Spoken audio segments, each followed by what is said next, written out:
नमस्कार, स्वागत है आप सभी का केलांचल टाइम्स पर। मैं हूं आपके साथ मानसी त्यागी। रुक करते हैं इस वक्त की सुपरफास्ट खबरों की ओर। लोकसभा चुनाव 2024 के लिए बीजेपी की पहली लिस्ट आने वाली है। उम्मीदवारों की पहली लिस्ट को अंतिम रूप देने के मकसद से मंथन करने के लिए भारतीय जनता पार्टी की केंद्रीय चुनाव समिति की बैठक शुक्रवार को हुई संपन्न। दुनिया की सबसे चर्चित शादी की प्री वेडिंग में पहुंच रहे तमाम सेलिब्रिटी। हम बात कर रहे हैं रिलायंस इंडस्ट्रीज लिमिटेड के अध्यक्ष और मैनेजिंग डायरेक्टर मुकेश अंबानी और नीता अंबानी के छोटे बेटे अनंत अंबानी और उद्योगपति वीरेन मर्चेंट और उनकी पत्नी शैला मर्चेंट की बेटी राधिका मर्चेंट की शादी की। बीजेपी ने बिहार में राष्ट्रीय जनता दल को एक और जोरदार झटका दे दिया है। विधानसभा की कार्रवाई के दौरान आरजेडी के एक और विधायक अलग होकर बीजेपी में शामिल हो गए हैं। कर्नाटक की राजधानी बेंगलुरु में हुआ बड़ा धमाका, जिसमें चारों ओर मच गई अफरा तफरी। बेंगलुरु स्थित रामेश्वर कैफे में हुआ बड़ा धमाका। प्रधानमंत्री मोदी ने शुक्रवार को झारखंड में 35,700 करोड़ रुपए की कई परियोजनाओं का किया उद्घाटन और शिलान्यास। श्रेयस अय्यर किसान किशन से कॉन्ट्रैक्ट छीने जाने का विवाद अभी थमा भी नहीं किया। अब कुलदीप यादव को आधार बनाकर हार्दिक पांड्या और बीसीसीआई को किया जा रहा है ट्रोल। कई बॉलीवुड सितारों के बाद अब इंडस्ट्री के नवाब यानी सैफ अली खान अपने चारों बच्चों और वाइफ करीना कपूर के साथ जामनगर के लिए हुए रवाना। हरियाणा में लोकसभा चुनाव 2024 से जुड़ी बड़ी खबर सामने आ रही है। हरियाणा में लोकसभा की 10 सीटों पर भारतीय जनता पार्टी लड़ सकती है अकेले चुनाव। सूत्रों के अनुसार बीजेपी की मैराथन मीटिंग में इस बात पर हुई समीक्षा। आरोपी से पूछताछ के क्रम में यह खुलासा हुआ है कि इसने प्रश्न पत्र 8 लाख रुपए में खरीदे थे और 3 लोगों को इसने प्रश्न पत्र बेच डाले। ज्ञानवापी मामले पर आज यानी शुक्रवार को सुप्रीम कोर्ट में चीफ जस्टिस सीजेआई चंद्रचूड़ की बेंच के समक्ष हुई सुनवाई। ज्ञानवापी मामले पर मुस्लिम पक्ष ने इलाहाबाद हाई कोर्ट के 19 दिसंबर के आदेश को सुप्रीम कोर्ट में दी चुनौती।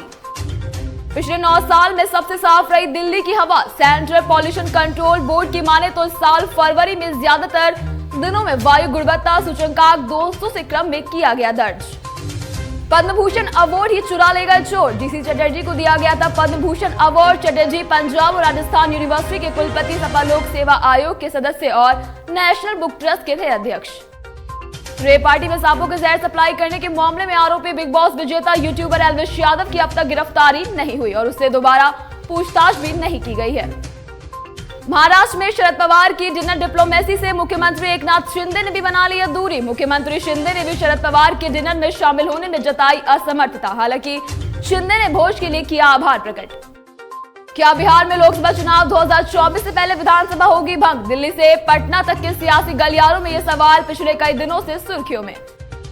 केंद्रीय जांच एजेंसियों को जांच से रोकने के लिए हर हथकंडा अपना रही बंगाल की सरकार। मोदी नहीं चलने दे रहे इनकी मनमानी, इसीलिए मोदी को टीएमसी मानती है अपना दुश्मन नंबर 1। पीएम मोदी ने पश्चिम बंगाल के आरामबाग में रैली को किया संबोधित। पीएम मोदी ने कहा कि 21वीं सदी का भारत तेज गति से आगे बढ़ रहा है। हम सभी ने मिलकर 2047 तक विकसित भारत बनाने का लिया है लक्ष्य। राउंड एवेन्यू कोर्ट ने आम आदमी पार्टी विधायक अमानुतुल्ला खान की अग्रिम जमानत याचिका कर दिया खारिज। अमानुतुल्ला ने दिल्ली वाइफा बोर्ड यानी मनी लॉन्ड्रिंग मामले में मांगी थी अग्रिम जमानत। बेंगलुरु के एचएएल पुलिस स्टेशन के एक रेस्टोरेंट में हुआ बड़ा धमाका। बीजेपी ऑफिस के काफी नजदीक हुआ यह ब्लास्ट। धमाके में 5 लोग हुए घायल। अब तक की जानकारी सामने नहीं आई है।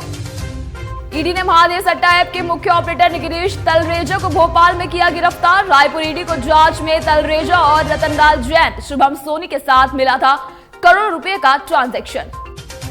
आगामी लोकसभा चुनाव में राजस्थान से सभी 25 सीटों पर टिकटों पर कर दिए गए हैं नाम फाइनल। सूत्रों का दावा है कि बीजेपी अपने उम्मीदवारों को जल्दी कर देगी ऐलान।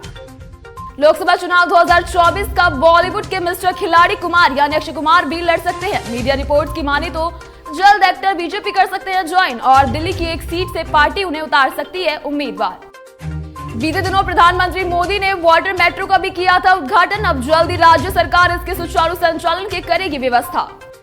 पूर्व राज्यपाल अजीज कुरैशी का 83 साल की उम्र में हुआ निधन। लंबे समय से चल रहे थे बीमार। कुश्ती 3 राज्यों यूपी, उत्तराखंड और मिजोरम में रह चुके हैं राज्यपाल। पश्चिम बंगाल बीजेपी अध्यक्ष सुकांत मजूमदार ने कही बड़ी बात। ममता बनर्जी जनता को गुमराह करने पर कर रही है कोशिश। ममता बनर्जी को पहले बताना चाहिए कि वो गरीबों को साल में कितने सिलेंडर देंगी मुफ्त। ऐसी देश दुनिया की छोटी बड़ी खबरों के लिए देखते रहिए आपका अपना चैनल केलांचल टाइम्स।